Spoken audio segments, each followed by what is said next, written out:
First and foremost, just some things need to be said just to clear the air. Our deen is unconditional when it comes to the sanctity of all human life. And there is no exception to this. As a matter of fact, some of our a'imma and ulama, they posted on their social media feeds that they are against this senseless act of violence, no matter who it's committed against, because all human beings have a right to life, and the sanctity of life is something our deen acknowledges without conditions. And as they posted this, there were actually lots of responses from other supposedly Muslims. How can you say this? These people deserve to be killed, etc., etc. All kinds of horrible things were said underneath. So that made me realize that, even in this comments that I want to share with you, we need to be cognizant of two things. We have two audiences. An audience that is non-Muslim, that perhaps is tuning in on Facebook or other outlets, and they have to hear what we have to say as Muslims to the situation. And the other audience are the Muslims themselves, right? There are two distinct audiences.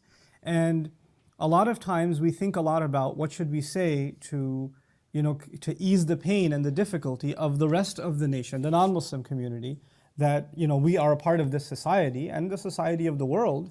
And so they've developed a lot of questions about the kinds of questions that are raised in the media, to use this as an incident to instigate the idea that Islam is somehow responsible for this, right? And it is made the center of the conversation. And so they do want to hear from us. They want to hear what we have to say as Muslims. And when that happens, a lot of times we're just interested in kind of good PR and kind of giving a politically correct statement and saying that, we're against this. Well, first and foremost, we should understand that this is, whether there was no non-Muslim listening to this or all of them were listening to this, the deen of Allah doesn't change. This religion is what we believe it is. It's revelation from Allah. And when it comes to this religion, whoever violates it, whether they're Muslim or not, they've committed a crime. And this is a crime, and there's no other way of looking at it. And that's actually not even something subject to debate or open for discussion. It's not. It's completely unconditionally across the board. And the only people who can argue in that favor are people that are absolutely ignorant of even some of the most fundamental principles of our deen. And certainly I wouldn't call them by any stretch of the imagination students of Allah's book. That can't happen. You can't be a student of this Quran and come to that conclusion, that killing innocent people of whatever sin you think they're doing, that's okay for you to kill them. That just doesn't come out as a conclusion from any level of serious study of this book. So, although there are many things that can be said and should be said, I'm not qualified to certainly speak across every facet of this problem, because this is a complicated problem. I will say one thing, that one part of this problem, and that one part that I want to try to talk to you about is not the entire problem, but certainly is a piece of the puzzle. And that piece of the puzzle is how you can blame media, you can blame, conspiracy theory, you can do all kinds of come up with all kinds of rationales for why this kind of stuff happens. The fact of the matter is, there is a growing population of young Muslims that are turning towards the religion genuinely. They want to learn more about Islam, they've made tawbah from their previous lifestyle, and they want to become religious and better, and they're going online to find their religion. Because nowadays, the way to find anything is to go online. And groups that promote senseless killing in the name of Islam have a very sophisticated, very powerful social media and production machinery. They rival Hollywood. They're very, very good at what they do. There are studies on how sophisticated their marketing is, targeted specifically to young people that are looking for a religious education. So that the first exposure to religion these susceptible young people get is their version of Islam.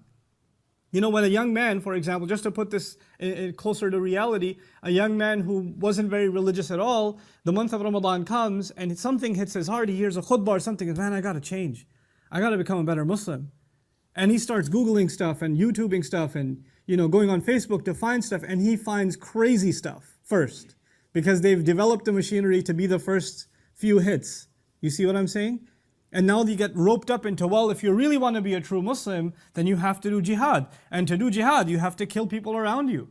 Otherwise, you're a munafiq, you're a hypocrite. Anybody else who speaks otherwise is a hypocrite themselves. They're all sellouts. And they're basically not even Muslim. So the first thing that is fed to them is everybody else, even in the rest of the Muslim community, are munafiq. They're as good as kafir anyway, so it doesn't matter what they have to say. So first you cut these young people off from their own community, from their own family. And then it's easy now to manipulate them and fill all kinds of hatred in them. And what do we do about this problem? Because it is a war of ideas. This is a battle for the identity of Islam itself. Those young people that fall into these traps because of low self-esteem, depression, psychological disorders, whatever it may be, but the ones that do fall into these traps, and these incidents occur time and time and time again, when this happens, we have to take a step back and say, what is the long-term solution to this problem? Because wallahi, when you and I start thinking about a short-term solution, you and I are in agreement there isn't one. This is not going to get solved tomorrow, And we're holding our breath. May Allah not have another incident happen, but we're holding our breath. Because every few months there's something else, right? But we have to now think about the long-term solution.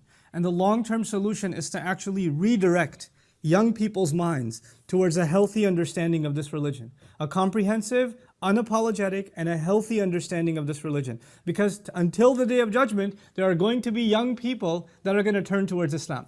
That's a fact. They're gonna come from every walk of life. Some of them are gonna convert to Islam. Some of them are gonna come from Muslim families that weren't very religious and became religious later on. And they're gonna try to find out stuff about Islam. And the playing field, and the space where they're gonna find their Islam is gonna be online, and it's gonna be in the media. The open social media that's accessible to the entire world now. And if we don't win this battle on that space, if we don't provide a healthier alternative in that space, and we don't provide not just a healthier alternative, a more powerful alternative, something that a young mind hears and they learn not just to accept a religion, but to think for themselves, to criticize, to not be manipulated, because at the end of the day, all this is a kind of manipulation in the name of religion. That's all it is. These poor souls are duped. They're played into. And I've had the opportunity on many occasions to meet young people that have been hypnotized in one way or the other, and just after a couple of hours of deconstructing their sick thinking, they realize how they were taken for a ride, how they were manipulated in the name of Islam. They don't even realize it when it's being done to them. Well, we have to be smart enough to not only know that that's being done to them, but to provide a healthy alternative and not fall into the trap of refutation. The idea here isn't that we're going to condemn this group or that group or the other group, because you know what? That's what they want. They're waiting. They've already anticipated. They've trained their followers to say, watch, they're going to condemn us. And that just legitimizes you even more. They want attention. That's what they want. And what they can't stand is an alternative. Because an alternative takes attention away from them. These groups and these entities, all they feed off of is attention. That's what they train their followers to do, is to say, watch, this is going to happen, and now they're going to speak against us. And when they speak against us, told you the munafiqun will speak.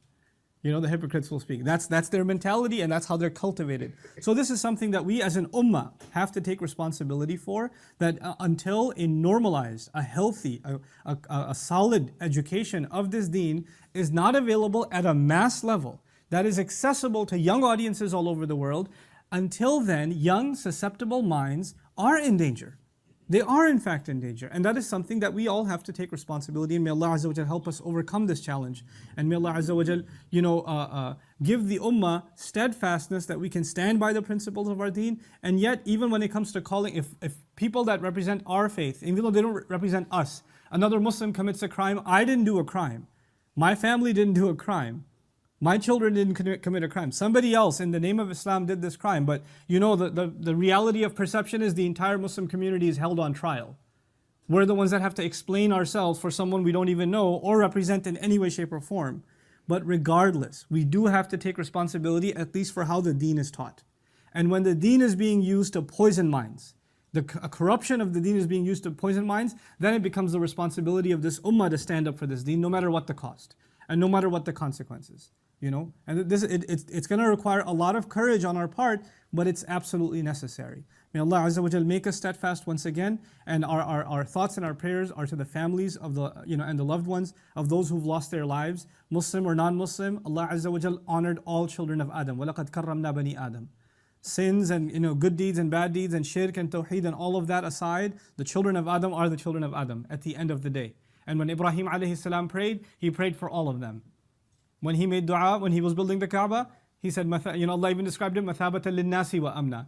He was hoping that this would be a service, this is a place that all of humanity will have affiliation with. When the angels came to destroy the nation of Lut alayhi salam, who argued on their behalf? Ibrahim alayhi salam. He didn't say, oh, those people, they deserve to be killed. Go, please. Actually, why didn't you bring more angels to destroy them first? He didn't do that. يُجَادِلُنَا فِي قَوْمِ لُوط, Quran says. He argued on behalf of those people. Why? And we call ourselves the religion of Ibrahim alayhi salam. So let's go back to the principles of Ibrahim alayhi salam. Concern for all humanity instead of a condemnation of all humanity. May Allah Azza wa Jal guide us.